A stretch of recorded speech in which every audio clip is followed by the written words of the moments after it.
What's up guys, it's Jake here and I'm here with the second episode of the Westham United career mode in FIFA 18, and if you haven't checked out the first episode, I do strongly suggest you to go back and check it out. So in this episode, we'll be starting our Premier League campaign against Manchester United. It's a very big game and I will be looking forward to get something from that game, and Southampton and Newcastle are the game that follows that. Depending upon the length of this video, I will include one or two gameplay. I am not sure about that. So before moving into the game, we got a couple of transfer deals to do, and off camera I've been doing a lot of player scouting and stuff, and I found a couple of players I will discuss with. But we got an offer from Aaron Cresswell and Winston Reed, and I declined that politely. And looking at our scout reports, we have pretty much got the entire scout reports. Alfie Mason is 73 rated. I expected more from him. Mo looks to be a great player. Alfie Mason is 73 rated and he's got a decent potential, I expected him to be around 75. He's slightly lower than my expectation. And Liam Moore looks to be a great centre back, 76 rated at the age of 24. But unfortunately, both the players seem to have recently joined their respective clubs, so we can't sign him in the transfer window, not until January of course. So unfortunately, we can't sign a centre back straight up. And looking at the midfielders, I definitely want another first team midfielder, because we have only three, I think, first choice midfielders. And the only thing that made me not go for any of these players is because I haven't played any games, First of all, I want to get a feel of how Noble plays, how Quixote plays, how Obiang plays. So I'll be playing a couple of games in this the upcoming episodes, and if they are not good enough, if I feel I need to strengthen my midfield, I'll definitely go for any one of these. So looking at Dravel Morrison, I was really disappointed to see him just 75 rated. And looking at the strikers once again, like the midfield position, we have a lot of strikers that I just don't know how they feel, whether they are too good, whether they are not good enough for the starting 11. So if we sign Daniel Sturridge, it's going to be a problem. He's going to be our first choice striker, and I just don't want, especially when he signed Arnautovic and Chicharito in the same transfer window, I don't want another striker just sitting in the bench. So we'll leave Sturridge for now, and I wanted to sign Danny Ings because he's 76 rated and he would be a very good impact super sub. I thought I could just approach Liverpool on loan because they got so many attackers, but Liverpool were really stingy enough and they were clever enough not to give one of their strikers to a kind of a rival team in West Ham United. So I kind of agree with their choice, but at this point of time, I just don't want to pay the cash to bring in Danny Ings. I have no rush of I have no emergent need for Danny Ings, so we'll leave that for now. It's kind of a disappointing thing. I just could not sign the players I was looking forward. So moving on into a bit of a transfer snippet, and we have Declan Rice moving into a 64 rated player. I have so much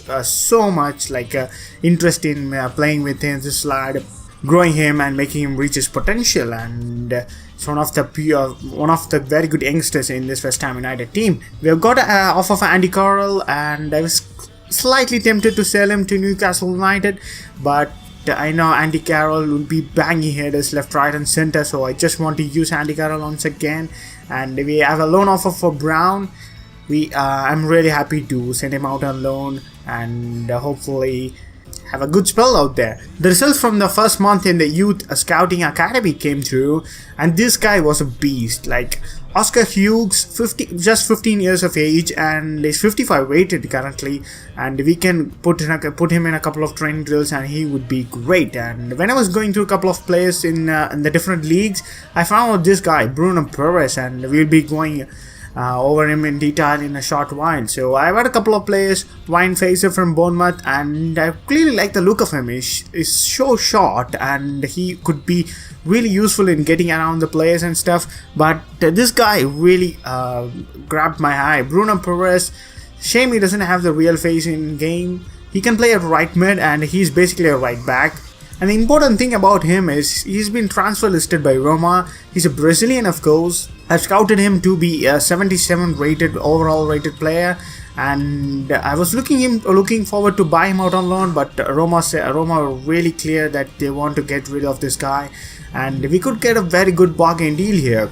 The reason I want to sign him is because he can be a right midfielder and he can be a right back too, and he can be a decent backup to Zabaleta. we can rotate between Zabaleta, Buram, and we can have Bruno Perez as well. He could be a very versatile player on the right hand side, so that was my hindsight in going for Bruno Perez, and his value was around 8 million. I took a gamble and placed an initial offer for 7 million, and Roma were really happy with the 7 million, and they just wanted 4% sell on clause on the future transfers, so I was really happy to get him done for 7 million.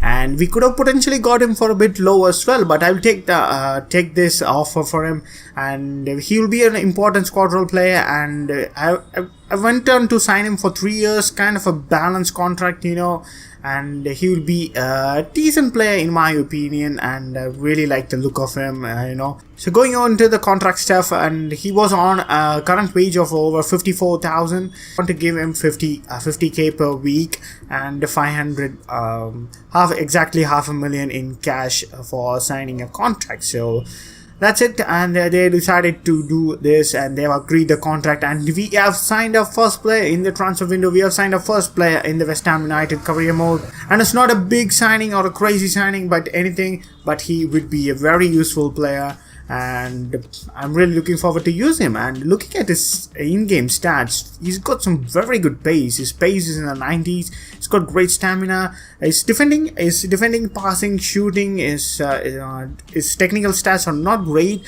but they're really good. They are very well balanced, and 3 star as well. He can play at right back too. High work rates are decent, not bad, and I clearly like the look of it. And moving into the game after all the build-up and stuff, first of all, I want to show you a couple of things. I do not use slider whatsoever. I hate sliders in this game.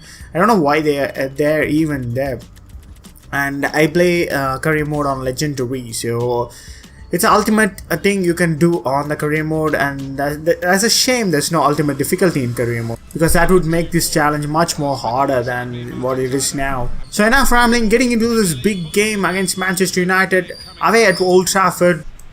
And this just cannot get any bigger than this. And opening weekend, there's a lot of pressure on us to put in a very good performance against a strong lineup. But when you look at the Manchester United lineup, they're missing a couple of key names. No De Gea, there's no Pogba, no Herrera, no Eric Bailly in the defense. So I think I got a lucky with the Manchester United lineup. To be fair, it's nowhere near their strongest lineup, but still they have Lukaku, Matic getting their debuts on. And in terms of our team, we got Hernandez and Arnautovic making their debuts, and it's a 4-2-3-1 lineup we are going with. So there you go, that's the end of the build-up, and we start the game against it's a road to ultimate test. Whether we can bring West Ham United back to the glory days. We get out to a great start. Hernandez was just tackled at the right time from Daily Blind. Just couldn't get the shot away, and this miss from Romelu Lukaku was a blinder. Our defense kind of left their concentration just a little bit, and Romelu Lukaku gets in behind perfectly, but the finish from the big Belgian was missing. And I noticed this a bit, like Manchester United fullbacks really on the attack, and Arnautovic and Antonio on the wings getting a lot of space to run inside the Manchester United penalty box, and sadly on that occasion we couldn't get any advantage of that. And Arnautovic he started really bright there. He had Antonio Valencia marking him all day, but that piece of skill, that track back, and he just did enough to get a shot away, but the shot was just not good enough. It was a great effort, but just not good enough in there. And Lanzini linking up the play with Chicharito and Arnautovic all making passes here and there. Somehow Antonio's header was just not on target, and we just couldn't get a clear shot in goal. So we were really on the attack here, and this was a great bit of play. Just look at it and admire it. Cross from Antonio, Arnautovic heads it wide, and it was just going out of play, but Lanzini keeps it alive, and he assists Arnautovic with a great cross, and Arnautovic was free. Like, Antonio was there, but his jumping could not get up to the height of Arnautovic, and the keeper was nowhere to be found. He was just got napping. And that was a great header, great goal from Arnautovic on his debut as well. It was a great goal, and it did come in the 44th minute as well. So we started out, we finished the first half well, but we did not start the second half really well enough. And I gave away a free kick, very close, very dangerous position for us. Fortunately for us, the free kick wasn't dangerous, but what followed the free kick was really dangerous, and Arnautovic was forced to get off of the pitch, and it's an absolute shame that a new signing for us after scoring a goal late in the first half had to be taken away or subbed up, to be clear, because of an injury. And I had a bad feeling that it might be a big injury as well. You have to wait until the end of this video to find out. You might already have found out with the title of it, to be fair. And I was creating a lot of chances, I was really enjoying the gameplay and stuff. We should have scored a couple of more goals. Antonio got in a couple of good shots, but just could not beat the goalkeeper. I know it was going to bite me in the back, and it did come in the form of Anthony Martial, who came on as a sub. And for some reason, Byron's touch, it's just a glitch in the game. And Byron got a very good interception from the pass, and for some reason the ball just bounced off him, and Martial was quick enough to get into the ball, and he scores an unsavable shot, and Adrian had no chance to save that. But as that happened in the other end, we go out on the kickoff run, and we score a fantastic score. A fantastic goal from Javier Hernandez, the former Manchester United player, coming back to bite them at their ground, at the theatre of dreams, as they often describe it. And the cross from, once again, from Lanzini, it was a delicious cross.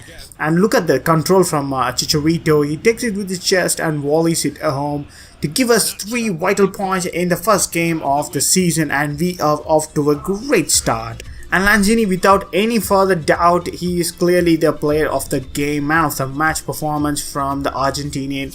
And the bad news is that Arnautovic is out for 7 months. That's basically, he is out for an entire season, to be fair, and that is really disappointing. So that's it, the end of this episode, guys. Very positive start, but we have had a great disappointment, and I'll meet you guys in the next episode soon.